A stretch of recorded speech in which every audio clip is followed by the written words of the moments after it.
What's up? It's your girl HiDoraah, and I just jumped off the porch with Dirty Glove Bastard. Come on, Te Llama, I just wanna know your name. Come on, Te Llama, I just wanna know your name. Come on. All right, today we got HiDoraah off the porch with us today. What's up? How you feeling today? Good. I'm feeling real good, man. How you feeling? I'm feeling great, feeling great. What's up? So what's one thing you feel that you can get in Atlanta that you can't get anywhere else? Comfortability. Like when I'm somewhere else, I'm not comfortable. Like I can't be comfortable. In Atlanta, I'm comfortable. I'm very comfortable. Like Sure. yeah, cause it's home, I guess. And then like everywhere else, you just like, I don't know what the fuck. I don't know what I'm doing, where I'm at. You know what I'm saying? So you're more aware. Like, you know what I'm saying? But just comfortability. How does it compare to other cities you visited? What comfortability? How it compared to like? No, how does Atlanta feel versus the other cities you've been to? Atlanta is like, I done been in a couple of different cities, and Atlanta is, one thing I can say, Atlanta, New York, Miami, and LA probably got a similar pace. Everywhere else I done been is very slow, and they feel like literally like they 100 years back, like for real. I went to college in South Carolina. That was the worst mistake I could have ever made. Like that shit, it was so country, like, and I was a city girl in the country, but it was so country, like they were still wearing baggy pants and long shirts, and it was crazy. And that was their city. I was in their city though going to school, but it still was like they were behind. So it's like certain little cities I go to, I could tell like they be behind, and we like really fast paced. Like we really fast paced. What was life like on Cleveland? Cleveland Ave was the concrete jungle. It was the jungle. It was the jungle. Like it's probably like any other little, you know, slums and hood and other little parts of different states and cities, you know. But it was cool. I mean, I was young running around Cleveland, so you know, during that time, like I'm having fun, I'm enjoying life. Even though, you know, it's hard, life was hard because the nigga didn't really have nothing for real, but I still was young and just enjoying my teenage life and just having fun. And also because I was like still in high school too, so. What does I just say? It was fun. I mean, I learned a lot from it. Like, you know what I'm saying? It was a lot I learned. So how would you describe your childhood growing up? I was bad as heck. Really? For real, yeah. I was so bad, bro. Like, I always fought. I used to like to fight a lot. You seem so innocent. I know. That's because I grew up, but I was really bad, and I used to fight all the time, for real. Like, I had to study. Only reason how I calmed down, I'm gonna tell you how I calmed down, because one time I got into we was like, me and my family was about to fight these people. And I just remember being like, I was so hot-headed. And like, I just ran up and started fighting a girl. And she got in her car and like hit my mom, for real. Like, but it happened because I've started to fight. But, I mean, I don't give her a reason to hit her, but I'm just saying, like, it was crazy. And after that, I got calm. I was like, oh my God, because you know, that was really hurtful, like, to feel like, oh my God, my mom got hit because I'm fighting and stuff. So I calmed down a lot. But I still used to like fight my sisters and brothers. Normal sibling shit. Yeah, and cousins. How was it growing up in a house full of 11 siblings? It was hectic. Everybody got different personalities. Everybody different. Everybody got different attitudes. It just was so different. It was really different. And honestly, like, all my other brothers and sisters was way older than me. So I really, like, only somebody I really vibe with when I was like young growing up and, you know, with them was Jeff and Unfiltered, because we close in age. So like, I was more of a tomboy because I had to vibe with boys. So They was like my best friends because we was all close, really close in age, and we always do stuff together. And like, cause the older kids, they used to always hang out and go places and stuff we couldn't go. Yeah. So we had to make the best of it. We had to make the best of it and just be the best of buddies. So but it was hectic though. Everybody, like I said, everybody got their own personalities. Everybody got their own attitudes. Everybody is different. Some of them was calm, cool, collective. Some was off the chain. Some was just talkative. Some was just messy. It was just, it was everywhere. It just basically like really described how the world is. Like, ain't nobody the same. But back then I understand. I just used to think that they all mean. Yeah. They was all mean. But it was hectic and it was tough. And I congratulate my mom and my dad because they did a great job, like, raising us and having to raise that many kids in a household together and and just overcome like poverty and stuff. So I try to overcome poverty because we never really overcame it until like Jeff made it for real. Shout out to Jeff. Yeah, shout out to Jeff. He's a blessing. So what's the biggest life lessons you feel you learned growing up?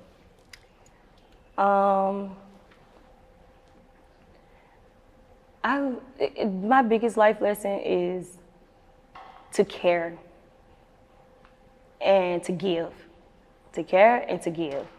And I don't mean like care to the point where you, how do you say it? Like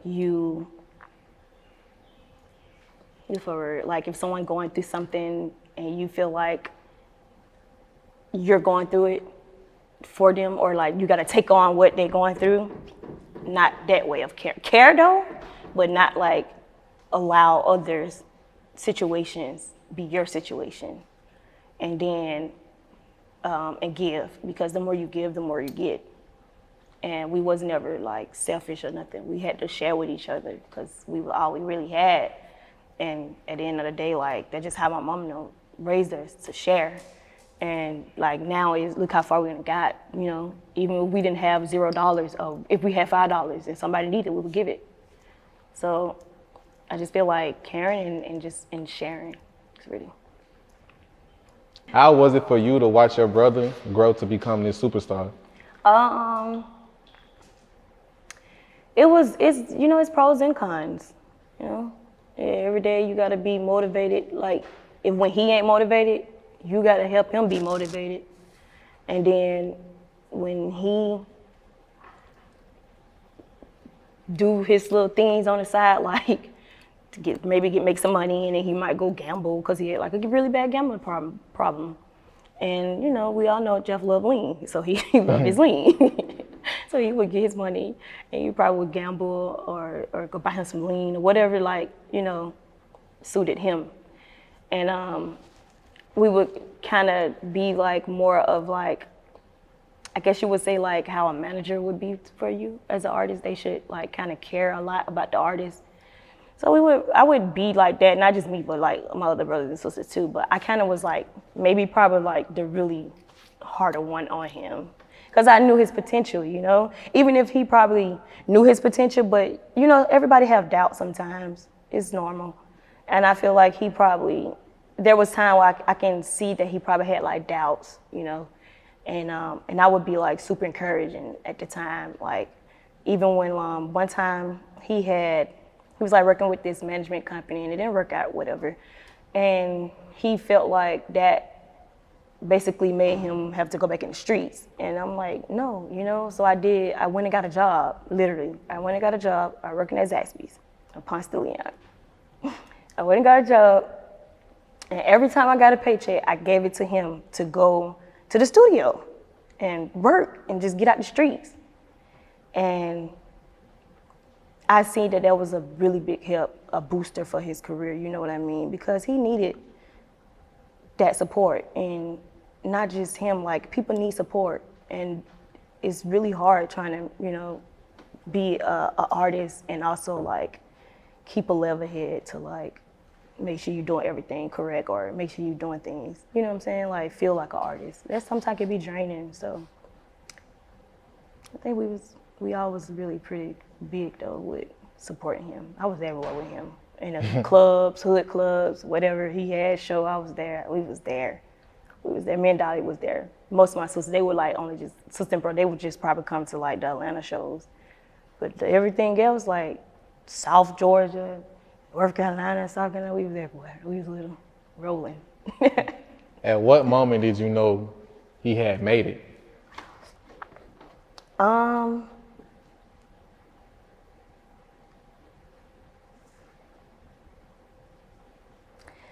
I think it was one time he went to LA for the very first time, right? And he offered me to go with him. But I think I had some stuff going on with like work or either probably like trying to get some stuff done. Like at that time I was having a lot going on with like schooling because I had just left school or whatever and I was trying to transfer to Georgia, whatever. So I couldn't go, I remember I couldn't go, but he went. And it was a BT Awards he went to. And he wasn't performing or nothing like that, but he was like there present and he was like even like in the mix of like artists and stuff. And that's when I was like, I felt really proud and good because I was like, now he can see like, you there, now just finish doing your groundwork and you know, you'll be soon receiving awards and stuff too. But I was really happy that he seen that other side of him, other side that, you know, he never was able to see. Like, you know, from the hood, you don't go nowhere for real. Like, you don't, there's a lot you see that ain't positive. So that was really something that was really motivating and positive for him, I feel like. When would you say you yourself started making music? I used to record with Unfiltered and Lil Jeff when we was little. We had these people, we had this man who, he was like fake at the time, kind of like gave us the, you know how they get, he fake gave us the energy like as if he was like really big and somebody, you know what I'm saying? Like he was really finna help us out or whatever. And kind of found out he wasn't nothing. It was nothing. But I used to like record with them or whatever. We used to go to this man's studio and we would like record and make music. And I was probably like in 6th grade, so that had to have been about 2006 or 7. No, I graduated 2007, I believe, 8-ish from middle school. So yeah, like 2006 and 2005, we used to like go and like play around in the studio. And I used to sing at that time. I was like into just singing though. So I used to like to sing. So I kind of always played with music. But then I guess I took it serious when like Dolly was saying, when we did, when we seen that our song made I'm Up, I think it was I'm Up. And I was like, oh my God, like, when I heard myself, I was just really like, what is this? You know, like I really, like, when you say like self-persecution, like I was really like, why would they put that out? Like, I don't sound good, you know what I'm saying? It's like, I can't do that now, they gotta redo it. But I feel like right then and there though, it would lifted me to bring that back out of me to doing music. Cause I had ended up like stopping after like the dude like was a faker. I had ended up stopping music and then I just focused solely on like sports. So I was just saying to like track and basketball. So I kind of gave music up. So it was like 2014, I think, kind of revived my artist life. Who would you say are some of your musical influences? Ooh. I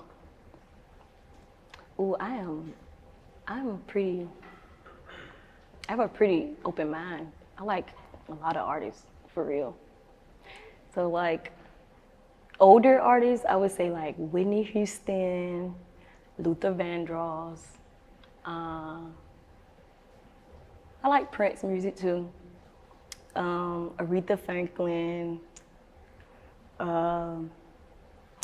What's my girl name is?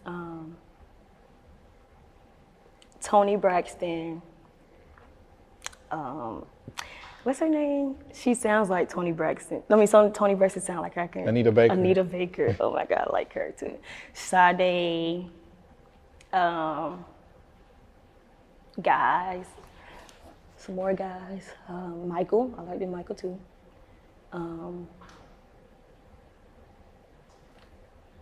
I like a lot of, it's a variety. I like Adam Levine, I like Maroon 5, I like Fun, I like Miley Cyrus, Selena Gomez, Demi Lovato, Justin Bieber, who else? Leona Lewis, like a lot of people. I like a lot of people. Like I have a really big ear, yeah. So after you rejuvenated your musical inspiration, you and your sister Dolly went on to drop Slimesters in a collaboration EP with Tokyo Vanity. What was the energy behind those projects? Man, we were just living for real. We was on some just like, let's just bring out some of that gangster stuff.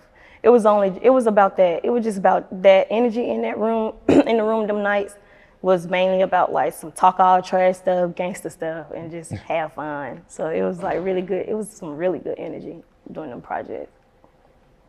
So after those records, So Slime went viral. How was that for you?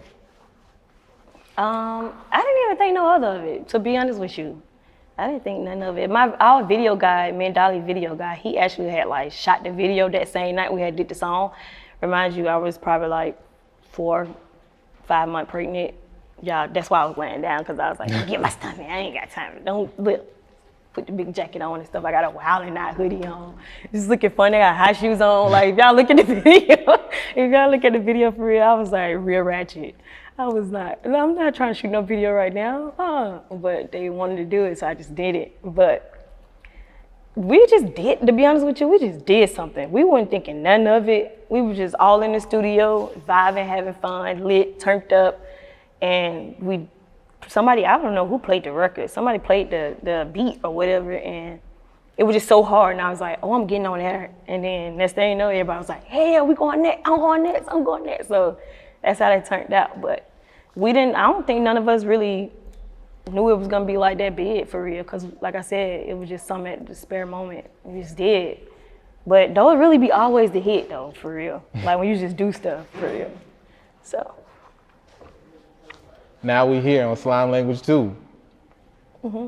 It's on sign language now, Slime Language 2, right? Slime Language, yeah, the first one. We was on that one. Yeah, no, I'm saying. I was on that. Oh yeah, that's what I'm saying. I was fucking up. Yeah, no, you good. Slime Language, we did that one. Me and Dolly was on that one with Expensive, and I did Oh Yeah with Jeff, featuring Jeff. And then Slime Language 2, yeah. And now we got Como Te Llama. Yeah, so proud of you, you said it. How did that record come together? Honestly, I had that record done in like 2018. Seriously. And I just had been like sitting on it because I was like, it's a perfect timing for this type of record. Like, this ain't the record you just gonna throw out there and just forget about. You got, like, I really was like, this is a major record, you know, like, it was different, it was major, and I just felt like that was one of my best records I have recorded. So I held it for that long because I actually was supposed to drop it in 2018, but I was like, no, I want to take my time with this. I really want to take my time with this record. So I ended up doing that. And so when they asked like, what song do y'all want to put on the album? Or like they asked us or whatever, like what y'all want to put on the album? And I felt at the time, I was like, I think they're ready for it. Yeah. So I gave them that one. What's your personal favorite song on Slime Language 2? Mine's, of course. But I think I like all the songs though, actually. I really like all the songs because it's just different vibes on each song. You know what I mean? Everybody brought a different type of music genre on the tape. So I feel like I vibe with every song because every song makes me feel totally different when I listen to it. How was it creating that project? Well, we wasn't much involved in it, the creating of it. We just, like I said, we just turned our songs in. I turned my song in, Dolly turned her song in. And then from there, you know, Jeff and all of them label people or whatever, they did the rest. We're actually Jeff, because I heard he had kind of changed that. It took so long because he kept changing the songs. So that's why I don't think it dropped in like November when it's supposed to have dropped in November, because he kept switching the songs out. But he was more hands-on with it. We just gave him our song, and the rest of it he did. So talk to us about motherhood. How's that been for you? Motherhood is definitely a challenge, especially being in the business. It's a lot. It's like, I be feeling sad sometimes to leave my son to come work.